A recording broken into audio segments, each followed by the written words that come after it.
Even kind of when I got to a teenager, people were telling me, right, you need to have a plan B, you need to get a plan for the future, something else which is realistic. I was like, well, no, I'm going to the Olympics. That was my goal. It's something to keep a bit of focus when the future's still not clear at the moment. I think family is also a massive part of your support network. It's not just, your nutritionists, your physios, your coaches. Family is a big part, and I'm very fortunate about the overriding quality of all this is not pressure or expectation, it's passion. It's passion for sport.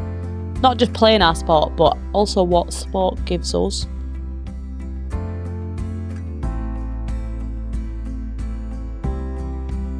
Hello and welcome to the Irwin Mitchell podcast. I'm Hannah Cockroft and I'll be your host today. I'm joined by former sprinter James Ellington, Invictus Games medal winner Richard Davies, and aspiring para-athlete Ben Lukowski. And we'll be talking about how sport has helped each guest overcome personal challenges and their journey to becoming an athlete. Obviously, sport has played a huge part in my life, as I'm sure it has all of yours. And having just returned from France, I'm still on an absolute high. Over 10,000 athletes competing in what was the biggest sporting event France has ever held. And it was just amazing. I'm sure, or I hope, all you guys enjoyed watching it. Being back in the village was absolutely my favourite part.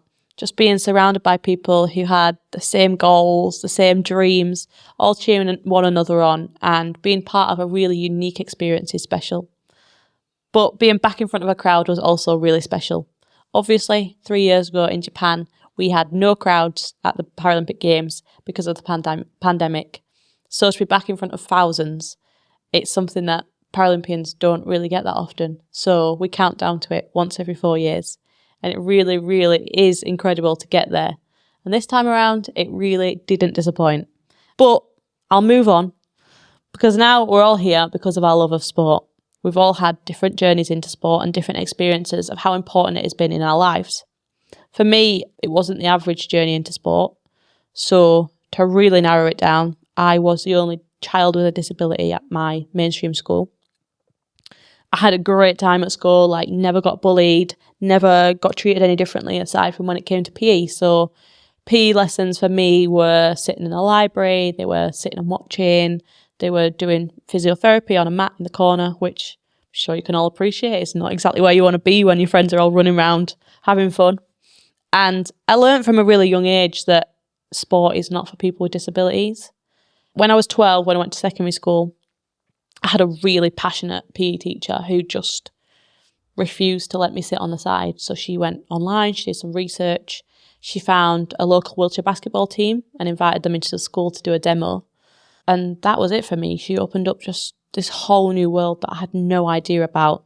So from there, I just tried everything that I could. I tried wheelchair basketball, wheelchair tennis, wheelchair rugby, seated discus, and eventually when I was 15, I found wheelchair racing. I think that's when they say the rest is history. That was it for me. I loved it straight away. And I know it's so cliche, but I just felt this sense of freedom that I've never had before. So that's me. I've trained for 6 days a week ever since. So the last 17 years, that's where I've been. But to move on to you guys, James, welcome to the Irwin Mitchell podcast. Thanks for having me. Thank you for coming. I imagine your journey into sport was probably quite different to mine. How did you get into running and what did it mean to you? Yeah, so the way I got into running was, again, from a child. I must have been about 3 or 4 years old. And I remember seeing the Seoul Games on TV. And you had Ben Johnson, Olympia Christie, those legends running. And it just attracted me from then. At the time, I didn't really know if I could run fast or not because I was 3. But as soon as I started school, sports days, playground, I found out that I had a bit of natural talent. And then I just pursued it from there. It was kind of, this is what I want to do. This is what I want to stick to. I'm not doing anything else. Even kind of when I got to a teenager, people were telling me, right, you need to have a plan B. You need to get a plan for the future, something else which is realistic. I was like, well, no, I'm going to the Olympics. That was my goal. And I just loved it. It kept me on a straight and narrow. The area I grew up was a bit mischievous. So having a competition every other weekend, knowing that I had to be ready for that, I'm in bed early on the Friday, and it just became my career. So yeah, that's kind of how I got into it and the reasons why I got into it. I think everyone here is going to share a different story though, so it just shows that any path is the right path to get into sport. Yeah, for sure. Our next guest, Richard, welcome to the Irwin Mitchell podcast. Yeah, thanks for having us. How did you get involved in sport, and what motivated you to pursue it despite the challenges? Yeah, so 20 plus years ago, and it feels like I'm showing my age there, I was a competitive swimmer in my teens. Ended up taking retirement because of academics. I wasn't the brightest, unfortunately. Then I ended up moving into, following a career path into the Air Force. Did that for 14 years, got into my work, and unfortunately, while serving, I got severely injured, ended up with a severe crush injury to my foot, which resulted in my below knee amputation.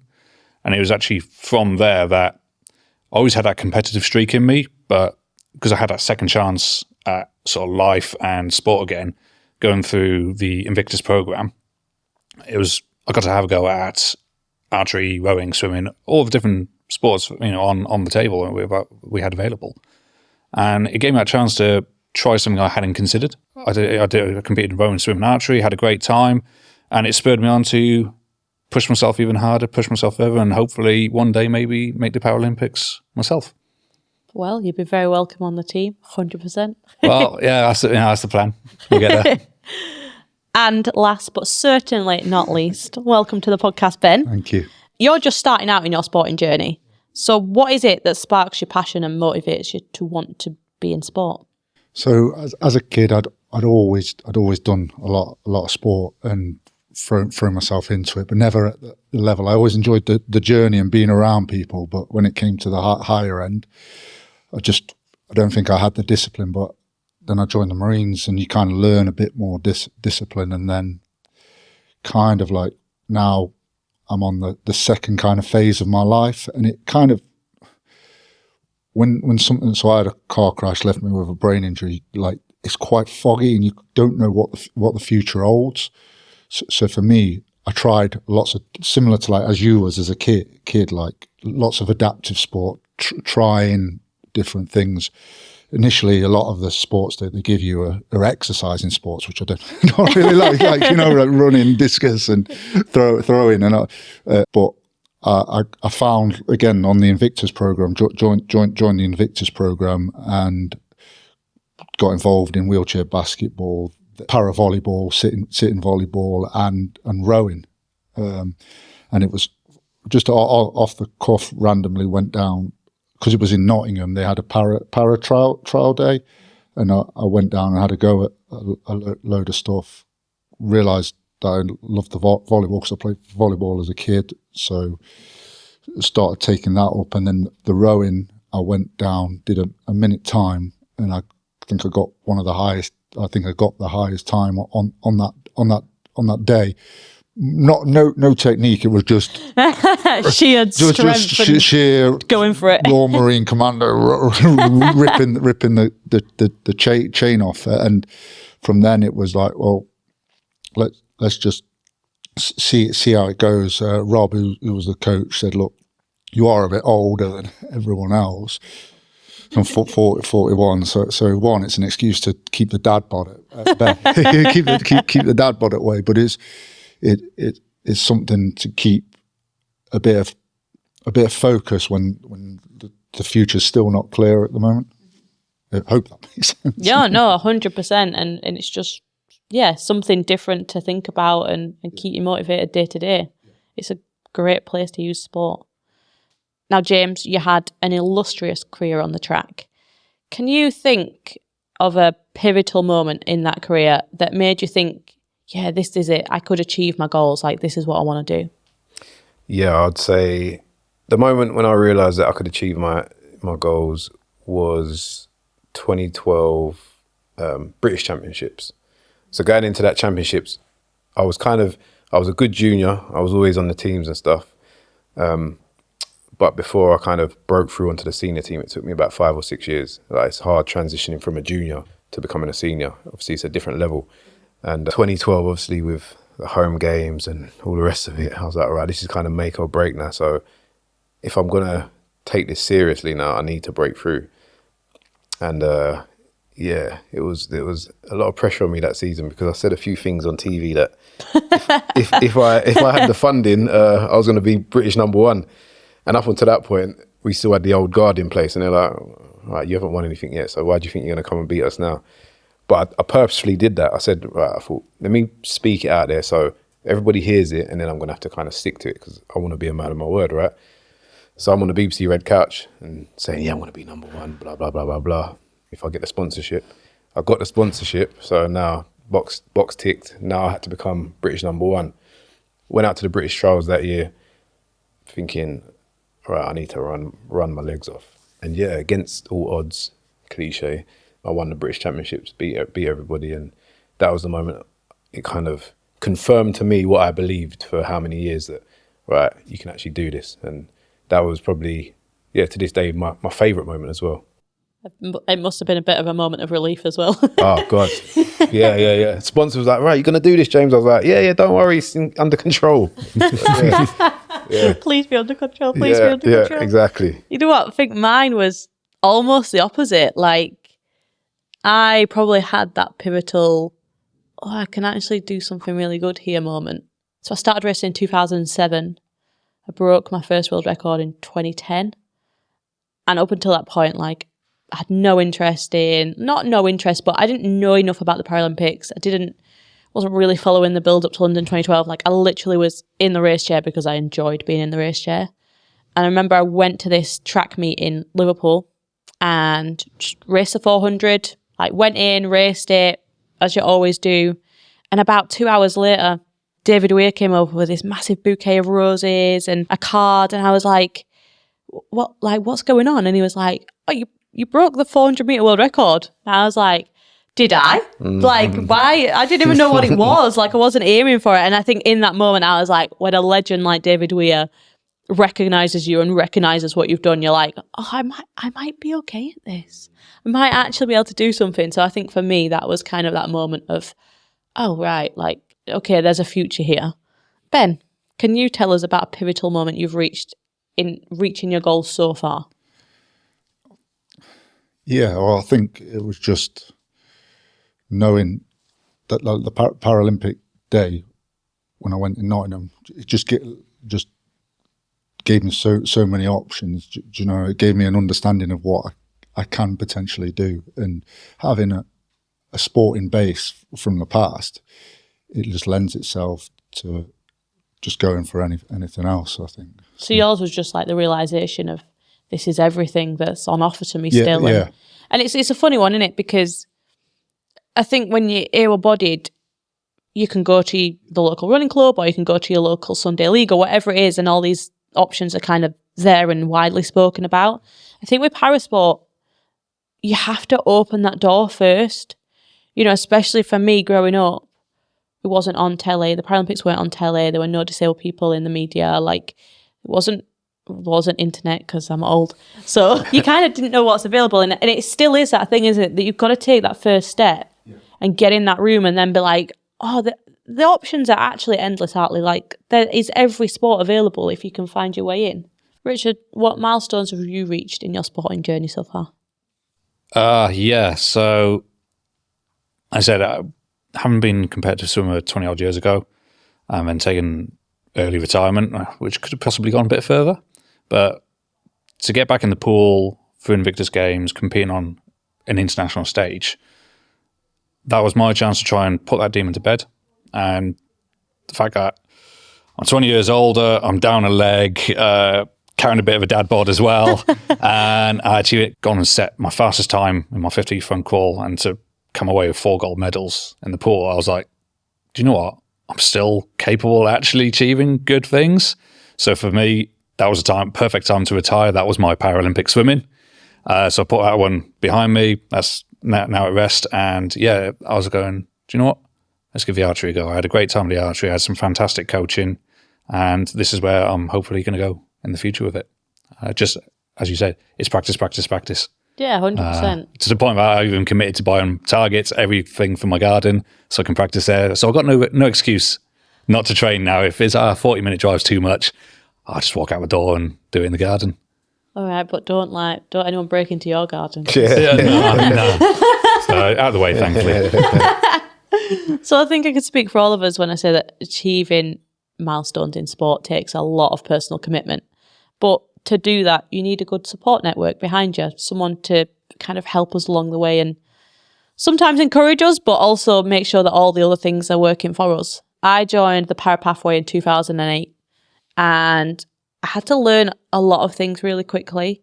Like I feel like I didn't have a lot of time just wheelchair racing at a club level. I got spotted really quickly, which was lucky but also unlucky because then it became serious really quick. So kind of with that, you know, sport wasn't just for fun anymore. I got a physio, got a nutritionist, got a psychologist, got an S&C coach. And even though I could push the chair quick, I had so much to learn. Like I had more out of the chair to learn than I did in the chair. And I think even all these years on, I'm still in a very similar situation. Like I've got all those people around me telling me to do all these things and it gets the chair going quicker, but it's such a minefield. And I think for me, that highlights how important that support team is because it's all things that I never would have really thought about. You know, I'm always asking for advice. I'm always asking for help. What should I do here?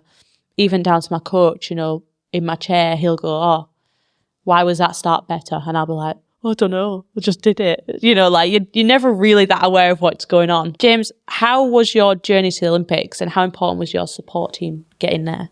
So my journey to the first Olympics was, I'd say, a very unaided one. I weren't supported at the time, so it was pretty much all by myself, which I don't think was necessarily a bad thing because all I had to really focus on was my training and there wasn't over complications with loads of other things going on. And obviously support teams are great, but I think a lot of athletes actually probably sometimes get over-consumed with too many details as well. So it's about using it to the best of your ability. So my first Olympics, I was only training 3 days a week. I was with kind of a club level coach at the time, which I didn't really realise that I was supposed to be with like a professional full-time training group. I was a bit naive. So getting to the first games was, I probably got there with the least amount of support that you could, which was a good thing in the long run because I didn't break through until I was 25, 26, which is considered pretty late in sport. But I didn't have many miles on the clock. Once I had broken through, obviously being at the high performance centre and suddenly having physiotherapists on tap, psychologists, nutritionists and so on, then I was able to tap into the support team a bit more, which for me, when I first became part of that kind of whole setup, suddenly loads of people were saying, right, you got to come to this appointment for this and come to that. And I kind of stuck to my guns a bit. I was like, look, I'll do what I need to do, but I don't want to overcomplicate myself. I kind of understood that from early. So yeah, it was great. It was a beneficial thing for me because I could tap into like the treatment, for example. I never used to just kill the physio table. You get some athletes that, because it's available every session, they're on the table getting treatment. But I used to think to myself, I don't want to get used to that because if I'm in a situation where I don't have a physio or a masseuse on tap for me at a competition, then what am I going to do? So I just use it when and where I needed it. But it was very, very useful and helpful for what I needed. And it's very important in high-level sport to have a support team. So 100%. I think it's really refreshing to hear that as well because I think people look at the support teams that Olympians now have around them and think, and the athletes themselves think, oh, I can't run if I don't have a flush before my race or after my race or whatever it is. And yeah, we don't get physios traveling around the world with us either. So it's really refreshing to hear that you kind of thought about that and almost you weren't diva enough to insist that there you go. There you go. There you go. But I think as well, naivety does take you a long way. You know, it does. like It going does. into London 2012, and I spoke about this recently with Johnny Peacock. We were both going into London 2012 and we were kind of under the impression we'd been told going in, no one will really come and watch. We haven't sold that many tickets. Like, don't be disappointed when you get there. And we just went in like two 20-year-olds. Oh yeah, like this is really cool. Look at the village. Look at everything we get to do. And then you get out there and you're like, oh cool, 80,000 people, no problem. This is fun. Yeah. Because nothing was expected of either of us. And I think I remember the day we both left the village for the first time. I just won my second gold and Johnny had won the men's 100 that night.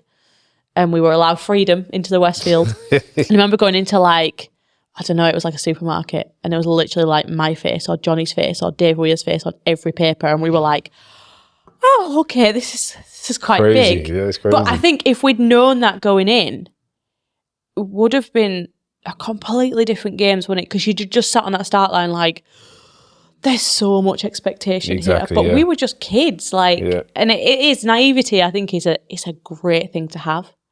I wish I could still have it now. I wish I could still just enter races and be like, this is fun. Because I think you compete better then as well. you do. When you just, I think you do, yeah. yeah, when you're just enjoying it. Richard, can you tell us about the support you received going into the Invictus Games and now? Yeah, so I was very fortunate, obviously. I say fortunate, losing legs, I wouldn't say that's a fortunate thing to do. But because I was serving, I had a brilliant support network through the Defence Medical Centre in near Loughborough. And I had brilliant physios, prosthetists, everything like that. And that really started my recovery journey, which has now enabled me to, pursue a sporting career, hopefully. And since leaving last year, I've still got the access to the prosthetics department, which for me is unfathomable about having a really good fitting leg, which allows me to do everything I want to, to be a dad, do the sports I want to do. But that's now also been taken over by my wife. So I think my wife's been one of my biggest supporters and, support networks, because without her, I wouldn't be doing most of the things I do, because she's the one who's left with the kids. She's the one who effectively, signs off and, yeah, go on and you go do this. So, because, early in the year I'm snowboarding, I'll come back and doing archery. I'm here doing this today. So, it's always her picking up stuff. So, yeah, I think family is also a massive part of your support network. It's not just, your nutritionists, your physios, your coaches. Family is a big part. And, I'm very fortunate about my kids, are really accepting of it as young as they are. But it's also something hopefully I can bring them into doing as well. My son's just taking up archery as well, so it's something we're going to do, and we'll see if my daughter is going to get into it as well. But hopefully we can also inspire, future generations. Yeah, of 100%. what is still possible. With the right support networks, anything's achievable. Yeah, and I think you've highlighted something really important there as well, is that you don't have to be a top level athlete. It is that support starts at home. It's the people that let you go and do things like this, or keep things afloat. And most people hopefully have got that around them. So lean on it and use it as much as you can. Yeah, friends, family, anyone. Just someone will be there to support you through your journey. But obviously, it's reaching out as well. Oh, yeah. Reach out 100%. to whoever you think is going to support that. Yeah, and to cut in on that, sorry, but yeah, I totally agree with you. Before the actual setup in sport support network, it was always, as a kid, it was my mum that was taking me to competitions. So she'd be running me up and down the country. And like I said, it's like your real support network starts at home. And especially when you're injured and stuff like that, you find out who your support network really is. When you're down, it's always going to be your family and friends that are the ones that really support you, know what I mean? So everyone's going to see you on a highs and lows. Exactly, yeah. Yeah, and I think it's when you're starting out as well. My dad drove me to every race around the country, probably for the first, at least 10 years of my career. He gave up every weekend he had, do you know what I mean? And it is, we very quickly kind of glaze over that, but it's the most important support that everyone has to have. Everyone has to start somewhere, and you can't do it alone. You might be an individual when you're on the track, or when you, the field for archery? Yeah. And I'm mediocre at best, so, I need all the support I can get. Yeah. But yeah, you might be on your own when you're out there, but everything else that happens behind the scene, there's got to be someone else supporting it. Ben, how about you? How important have your support network been for you? Yeah, so this is probably the most humbling part for me. Like what Richard said, family has been massive. As soon as the accident happened, I literally had and when they realised how bad it was, the amount of help that I've had from a family and friends just gathering around have just took a massive burden off. Even though I was probably an arsehole at the time, because I didn't know what was. When you have a break, you don't know what's going on, and my poor old wife and kids probably got the brunt of it. And if you want to try and succeed, it's not just in sport, but as well through my career. Like having a successful military career, going away quite a lot, it needs somebody strong in place, and like my wife and kids literally have been that I've been that backbone, and I'm the one that's the selfish one, because you've got to have that kind of selfish mindset to a point. And I think if you kind of think it's all about you, it's not. And you've got to realize that there is that family support network, and they might suffer a little bit for your success. So that drives you a little bit more to work that little bit harder, because they're the ones that are pushing you that little bit. They're the ones that are supporting it. If that comes tumbling down, you've got nowhere else to go. So if I start this journey, hopefully I can then finish it and make them proud. Where I get to, that's a different thing. But if I can give it my all, then hopefully I can make them proud, because they're the ones that'll be suffering. Not me. All I got to do is do what I'm told. You do, don't you? You just get to do the fun bit, and then they've even got to manage the nerves of watching and trying to do all that bit right. Yeah, and then just keep the house together, or keep and all the other little bits and pieces. And then externally, I've been lucky. I've had support from so many different charities. I started taking up golf with Battleback and on course, and I did a cycle down the east coast of Australia with 65 degrees north. So I ended up becoming a middle-aged man playing golf and wearing lycra. That didn't really want to be. So they support me, the Royal Marine Charity and Hasler, which is our rehab centre, been brilliant.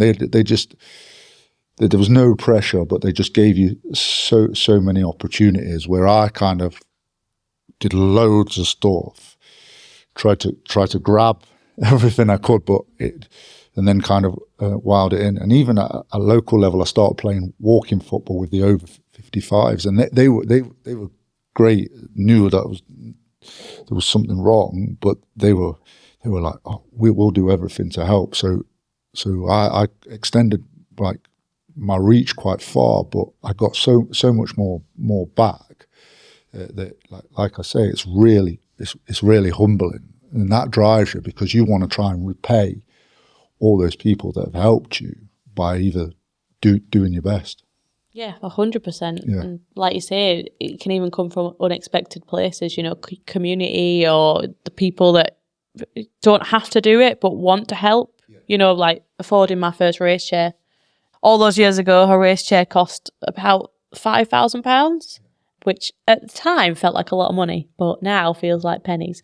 I wish it was still that price, but at that point, I had like my local schools raising money, I had my dance school, I had like the local shop doing like a collection, and it's so nice, isn't it, how people buy into your dreams, essentially. Yeah. And people that don't know you are like literally there, like egging you on, and like I say, that it's not pressure on yourself, it's pressure to do the best for them, because they've all invested in you a little bit, even emotionally, not even financially. They'll see you on telly, won't they? And they'll go like, you've given up their time and their energy. Do you know what I mean? Yeah. But that provides a bit of motivation, doesn't it? Like, they always, whoever you meet and whatever you do, they're always like, oh, we're proud of you, whatever you do. But in your head, you're like, I've got to do it. I've got to do it for everyone that's done something. And now I'm doing it for all the dads. I've got to show it. Age is just a number. So, yeah, I'll do it for them, 100%. And I think overall, regardless of who's behind us, what we win or who's on our team, hopefully the overriding quality of all this is not pressure or expectation. It's passion. It's passion for sport. Not just playing our sport, but also what sport gives us. James, can you tell us, what do you get out of sport? I mean, everything pretty much. I think out of sport, it's given me purpose, direction, discipline, satisfaction, happiness. I think as humans, we all need some sort of kind of goal to pursue. in our lives, whether it's sport, whatever it is, it doesn't matter. Even it could be the simplest, almost minor thing. But I think we all need some sort of purpose. So sport for me is mainly purpose. I think having something that I'm trying to achieve, it's a challenge, it's a game. And yeah, and then if you're lucky enough or able enough to kind of get to a level where it becomes your career, which I'm thankful that it did, it then enabled me to be able to see places that I might not have ever seen, travel the world, meet different people, see people in different circumstances. It's definitely broadened my horizons. I used to go back to my old area where I came from after being on like training camps or competitions, and I'll be trying to tell my friends, like, listen, I went to this place and it was this, was that, and they're like looking at me like, oh, is this? And I'm like, yeah. They couldn't comprehend it because some of my friends ain't even left South London. So I was kind of coming back and telling them these stories, and they were looking inspired, like, actually, I want to do something and try and start something myself. So yeah, for me, yeah, I'd say number one, purpose. Even on the low times, you go competitions and you have a bad competition, and I'll be thinking, but look where I am. I'm in Monaco. How did I get to Monaco? I come last in the race, but look where I am. So yeah, I was grateful for everything. Richard, how did sport help your recovery? Yeah, really good question. It's given me a new sense of determination and drive. When I was told I had to lose my foot, I thought, that's it. Life's pretty much over. But with the support of my family there, I was like, and look, with my two kids, do you know what? I've got to be able to do it for them, for myself. So, as Ben said, there's some really great charities, not just for the military, but in the civilian world as well. So I started snowboarding just before I was injured, but I always wanted to get back into it. That was the plan. So I reached out to the Armed Forces Power Snow Sports team, got invited to a training weekend, and yeah, put on a board, put on some boots, which was really trying to get over a rubber foot, which doesn't want to bend. And yeah, up the drag lift, down the slope several times. Spent a lot of time on my backside. But yeah, I was that determination of, do you know what? I'm not going to let this stop me. And I just kept going. And I have been fortunate to have gone away with the team competing against the Army, the Navy, and the Air Force now. And yeah, the whole sense of determination to just succeed regardless of what I throw my hand at. And obviously now it's archery. And yeah, I'm doing my best. I'm still mediocre, but hopefully with the right coaching, we'll get there. But no, I'm really enjoying the fact that I'm proving to myself, my family, and others out there that I'm still capable of doing things regardless of my age. My dad bod and missing a leg. Not much against you then at all. No. It's just why I got my looks. But no, we're getting there. And to be honest, I'm probably fitter now than I have been because I've got I've had that second chance at life. And yeah, I'm hopefully going to be putting the ability and disability. We'll see. Ben, why is sport important to you? Oh, it's my therapy, I would say, similar to what James was saying. It's like you go from like public service, whether you're in the military or a nurse or a policeman or whatever. That's your kind of purpose. Whereas James's was sport, and mine took me to some less glamorous places than Monaco. but still, you was around the world, and you're with your mates, you're enjoying it. That kind of then stopped. So then I had to think of, I had to have a plan B, and sport then became kind of my therapy. Like the military is really good at fizzing any kind of problem out of you. They'll just put you in the gym and say, just work it out.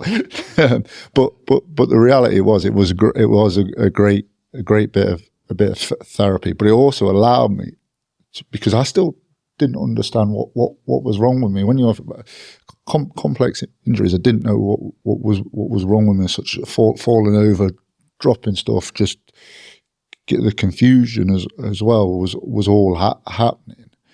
And through sport and through knowing what I used to do on sports, I kind of became more aware of my issues. So I knew when I was gripping, my hand would these fingers would flick up because I couldn't work, or like I'd play around in the boxing gym and I'd be moving, and then this left leg, rather than when I'm trying to pivot or would stay still or holding pads for people, I'll be like, oh, why am I not moving that left leg and that. So it was a great way of like understanding what was, I say, wrong with me, but understanding my symptoms, and then I could actually then brief the physios and the doctors. Well, this happened, because they would see you in the gym for an hour and a half and being physically fit and quite active.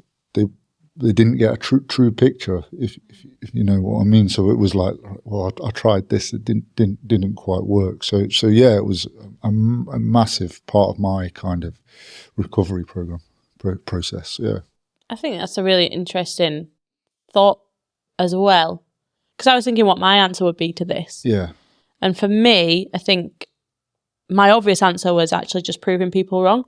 Like, that was literally, I wanted to be in sport because I'd been told I couldn't do sport, and I am that kind of person that if someone tells me I can't do something, I will go out of my way 1,000,000 times to work out the way to do it. But actually, you're right, like sport, especially as I've got older, has taught me more about my body and about my disability and how it affects me and what I can do, what I struggle to do, how I can overcome that. Like, I think sport just teaches you so much. And I think the older I get and the more into my career I get as well, I kind of want to use that to help other people. So I took my coaching license during the pandemic. I coach a great 18-year-old girl, but even like coaching her teaches me things about myself. Like I'm speaking to her, I'm trying to correct everything that she's doing. And I'm like, hang on a second, I'm not even doing that. So why am I telling her to do that? But ultimately for me, sport is about opening that door for other people. It's making other people aware of what's available, because I wasn't aware of it when I was younger. Trying to just, I visit schools now, and for some unknown reason, there are still kids with disabilities sat on the side being told they can't do sport. And you just want to bang your head against the wall. You're just like, why? Like, why? We're in 2024, you know what I mean? Like, the Paralympics are shown on TV. We've got amazing things like the Invictus Games. Like, disability is everywhere. You can't avoid it. Like, anyone can become disabled at any point. It literally is that simple. It's that fragile. And the problem for kids, and I hate it, is they then grow up thinking that, it's different. They'll grow up thinking that they can't be something. Yeah. And actually, they're actually achieving more because they're actually more determined to prove everybody wrong. Yeah, exactly. So I think, my purpose is to try and show people what they can do. Sport offers you so much more than the glories that people kind of see. So a question for all of you. You can go in whatever order you want. What advice would you give to someone who is just starting out in their journey in sport, especially if they're facing similar challenges to what we've all individually gone through? I'd say, going back to what you said earlier about just enjoying it. I think if you can find something that you really enjoy, and you're not thinking about the thrills around it, and you're just doing it because you love it and enjoy it, I think that's the most important thing. I think we're in a culture now where a lot of people, it's all about success on social media, trying to be the best. But I get it, that's a competitive edge. When I was a kid, I wanted to be the fastest runner. But I was thinking about the race at that time. I wasn't thinking about, right, I need to become a runner so I can get money or I can get fame or any of this stuff. It was just purely about, I love this sport, I love running. That's why I'm doing this. So I think it's important for anybody out there that's starting on their journey, don't veer away from that. Go back to the root of why you're doing it. If you enjoy it and you love it, that should be the main reason why you're doing it. 100%. Yeah. Piece of advice? I think not to be afraid to go out and try it. There are, particularly in the para world, there are so many different sports out there that can be adapted. Obviously for you, it's wheelchair racing, archery, you can do standing, seated, rowing, swimming, whatever's out there, there is a way of adapting it. So don't be afraid, because as James said, you're going to find people, to do it with. You're going to make friends. You're going to really start enjoying it. And for the mental health element, it's just being sat indoors, almost festering away. It's a horrible way to be. I was there between my injury and the amputation, and I hated the way I became. But getting out there, realising, yes, I can do it. There's plenty of other people doing it out there. I've really started enjoying it. And yeah, don't shy away from the world just because you've got a disability or an injury or anything like that.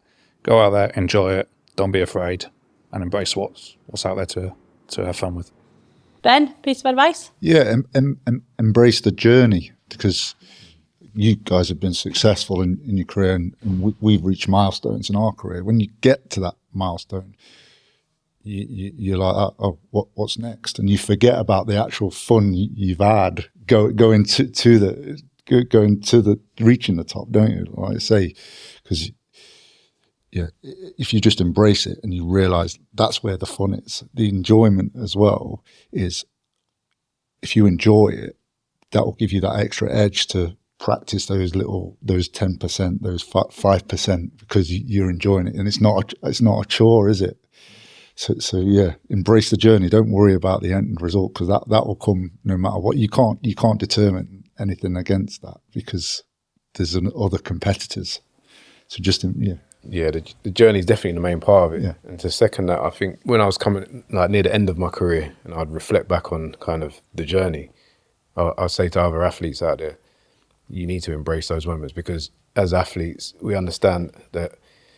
I think as athletes, we're always thinking about what's next. Like, you go to a championships, and let's say you perform well or you don't perform well. I'd speak for most athletes that you don't really enjoy that moment and take it all in. I didn't anyway. I'll be like, right, next competition's this, next competition's that. And it's only when you get to the end and you look back and you go, why didn't I just kind of absorb it a bit more? Like being in an Olympic village, being in Monaco, and really taking it in and going, actually, you know what, I'm enjoying this right now. That's the main part of it, is the journey. Because I can imagine for you, like, or like the British guys, all of a sudden you're training really, really hard, and then all of a sudden you get to your like your first round, your second round, you look across it, and you got Usain Bolt standing next to you, and you got these Jamaicans and Americans going. Oh. What I mean? Well, that's the thing. Going back to the Monaco just quickly. The reason why I keep saying Monaco, is because I remember it was 2016. It was the year of Rio, and I'd already qualified, so I was in a good position. I'm like, all right, the job's done. British Championship's complete. I've been selected, and Monaco was the last Diamond League before the Olympics. And I looked around and I was like, right, I might not ever be here again. I was like, I'm in a serious room right on the bend where the Formula One is. I was like, the weather's lovely. Everyone's in bed. I thought, I'm going out, man. Technically, yeah, I should be in bed, but I thought I'm just going to enjoy where I am. I don't regret it to this day, because I really enjoyed Monaco. And most of the people on that trip, they didn't get to experience it. So, yeah, not great professional advice if you want to run fast the next day. But in terms of experiencing life, I definitely made the right choice for that competition. And I think it's perfect advice. Actually, I need to take that advice on board, because I'm the person who gets to a champs and I'm like, right, I've got a job to do. Like, that's all I focus on. And you come away and people go, oh, like, what did you see? Where did you go? And you're like, I saw hotel, track, airport, that's it. And every time I come away and, like, I think back to London 2012 now, and I don't regret a single second of it. Like, everything about London 2012 was incredible. But I don't remember a large amount of it. Like, I don't remember being in that stadium. I didn't take enough pictures. I didn't enjoy being in that village enough. And I'm still very much the athlete who's like, right, I've become world. Like, this year I had world championships in Japan in May. Then we went to Switzerland in June, then Paris in August. And every single time I would cross the finish line and be like, right, okay, that's great. Next race, that's great. Like, and that sucks the enjoyment out of it, doesn't it? Like, and it is. And I remember, like, at the World Championships in Japan, I got a day out in Kobe and we went for a day at Universal Studios. There's the bits that I remember, because you actually took the time to go out and be like, look where I am. I might never, ever get here again. And it is, you know, like, I think, yeah, I need to take that advice on board, 100%. I'll try. It was some brilliant advice we got from some of our coaches in Dusseldorf at the games. I walked out and I was like, do you know what? I'm actually going to enjoy this. Everyone walked out stern, I'm here for one thing. When my name was called, I was like, right, arms up in the air, I'm going to enjoy it and savour every moment of this, because I'm never going to do that again. So, yeah, enjoy the moment whilst you're there. It's not all, I know we're all there, to compete, train, put on a bit of a show for the world, isn't it? What we can still do. But yeah, enjoy the moments when you can. And then remember that sport is entertainment, ultimately. What feels like the most serious thing in the world when you're sat on that start line, it's not changing the world, it's entertaining people, it's making people smile and making them go, I could give that a go. It's exhilarating for everyone, for the athlete and for the spectators. And it's about not forgetting that. I think my one piece of advice would be along very similar lines to yours. Try everything. Just say yes to everything that you get the chance to try. If you don't love it, you'll learn from it. And passion is the thing that makes you successful. I genuinely think sitting on that start line, if you don't love what you do, you're not going to cross that finish line first, because I think it is passion that carries you most of the way, isn't it? Like those training sessions when you get up and you're like, oh, I do not want to be here. If you didn't love what you did, you wouldn't be there. So find the one that, as you've all said, find the one sport that you love the most, and don't forget to enjoy it. And there's so many things that can change that, but ultimately I still love what I do every single day. I feel lucky that I get in that chair, even when it's pouring down and windy. So, to finish it off, Richard, what does your future look like in sport, and what are your goals? Obviously, hoping to get on the power pathway for archery. So, yeah, a long way to go. It is still very, very early days for me. I took up archery last year, and before competing, we had 6 days of training. That was it. So, yeah, work towards a pathway, practice as much as I can. But for me, it's also trek later in the year. Well, actually, in October now. Coming quickly. Yeah, rapidly approaching now. The snowman trek in Bhutan. So that's also, again, just show what people with disabilities are capable of, 350 kilometers in 30 days. Mad. So, yeah. That is crazy. But yeah, we're doing it to raise money for some great charities, me and my good. teammate, who's also an amputee. And hopefully inspire future generations to take on their own challenges, whether that's getting out of bed that day, because sometimes that is the challenge. It doesn't always have to be. I'm not saying go climb Everest or do what I'm doing, but it doesn't matter how big or small that challenge is. That's your challenge for a day. And if you can beat it, you're going to feel over the moon. You're going to feel $1 million.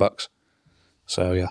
Well, good luck, because that doesn't sound like fun to me. It's probably not going to be, but yeah. Well, try and enjoy it. Pick out those moments and just, Embrace the journey. Embrace the journey. Exactly. Embrace the journey. I'll be cursing it by the end, but yeah. Ben, where would you like to be in sport in the next 5 years?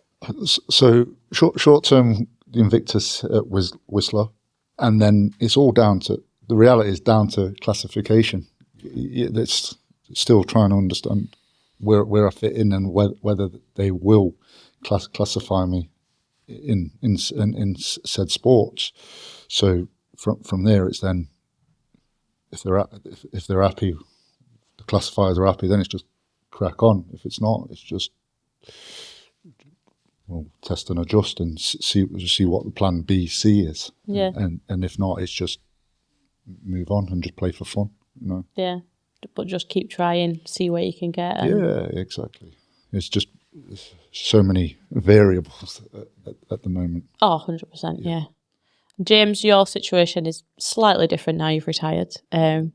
Can you tell us a bit about the different routes available to retired athletes, and what your current goals and focus is?